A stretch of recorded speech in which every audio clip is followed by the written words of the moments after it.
मेरे को एक बात बताइए, एक समुद्र है, विशाल समुद्र है, अगर आप उसमें से मग्गा भरकर पानी निकालेंगे, चलो मग्गा छोड़िए बाल्टियाँ भरकर पानी निकालेंगे, तो क्या सागर को कोई फ़र्क पड़ेगा?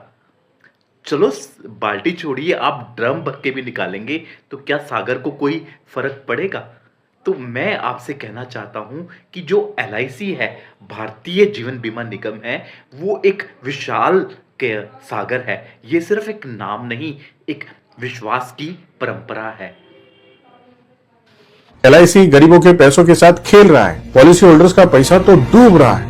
न जाने क्या क्या बोल रहे हैं। अरे भाई साहब, एलआईसी तो नहीं डूब रहा, लेकिन आपके जो वीडियोस है ना, इसके व्यूज तो बढ़ रहे हैं और पॉलिसी होल्डर्स के बीच में पैनिक फैल रहा है। मतलब सांप तो कहीं और से निकल रहा है और लाठियां कहीं और बरस रही है। चलिए 2 मिनट में ये सांप और लाठी का खेल खत्म कर देते हैं। न्यूज में ये बता रहे हैं कि LIC holds 10.8% stake in Rajesh Exports. इसका मतलब ये नहीं कि एलआईसी के टोटल इन्वेस्टमेंट का 10.8% राजेश एक्सपोर्ट में इन्वेस्ट हुआ। इसका मतलब ये है कि राजेश एक्सपोर्ट के टोटल शेयर्स में एलआईसी होल्ड्स 10.8%, यानी राजेश एक्सपोर्ट कंपनी का 10.8% एलआईसी के पास है। एलआईसी का 10.8% राजेश एक्सपोर्ट के पास नहीं है।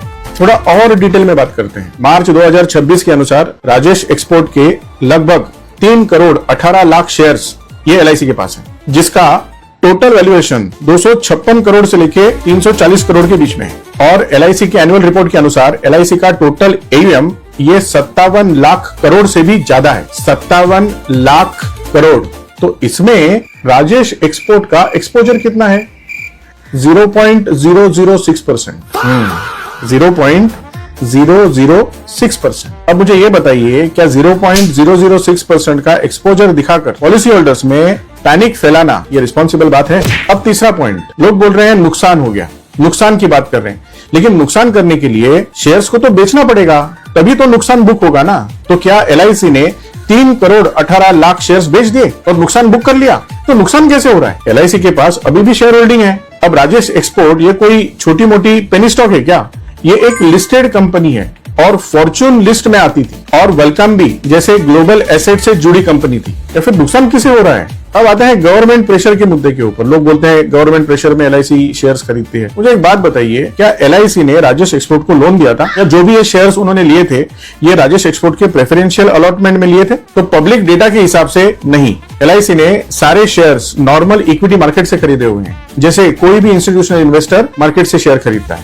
अब सेबी का और राजेश एक्सपोर्ट का जो भी मैटर है वो इंटरिम स्टेज पे है। इन्वेस्टिगेशन अभी भी चालू है, अभी भी फाइनल फाइंडिंग्स बाकी हैं। लेकिन एक बात तो क्लियर है, एलआईसी का इसमें कोई भी रोल नहीं है और एलआईसी ने भी राजेश एक्सपोर्ट में उसी तरीके से इन्वेस्ट किया है जैसे और इन्वेस्टर्स ने किया है। तो 0.006% का एक्सपोजर बता के पॉलिसी होल्डर्स के मन में पैनिक फैलाना ये सही बात नहीं है, गलत है। और जिन लोगों ने आज तक कभी 10 करोड़ रुपए भी इन्वेस्टमेंट नहीं किया है, वो लोग आके एलआईसी को 57 लाख करोड़ कैसे इन्वेस्ट करना चाहिए ये सिखा रहे हैं। नहीं, सिखाने के लिए आप तो सिखा सकते हो, लेकिन मुझे लगता है एलआईसी बहुत अच्छा काम करती है।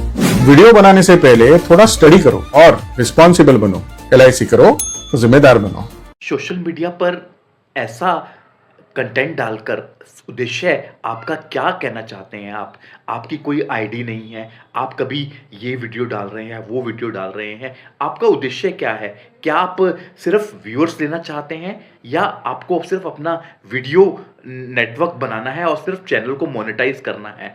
तो मैं आपको खुला चैलेंज करता हूँ, खुला वार्निंग कर रहा हूँ कि सावधान होइए। ये छोड़िए छिछोरेबाजी। अगर आप में इतना ही टैलेंट है तो आप अपने बेस पर अपना नेटवर्क बनाइए और कर दिखाइए। विश्वास की परंपरा है, चैलेंज मत करिए, सावधान रहिएगा। समझदार को सिर्फ इशारा ही काफी है।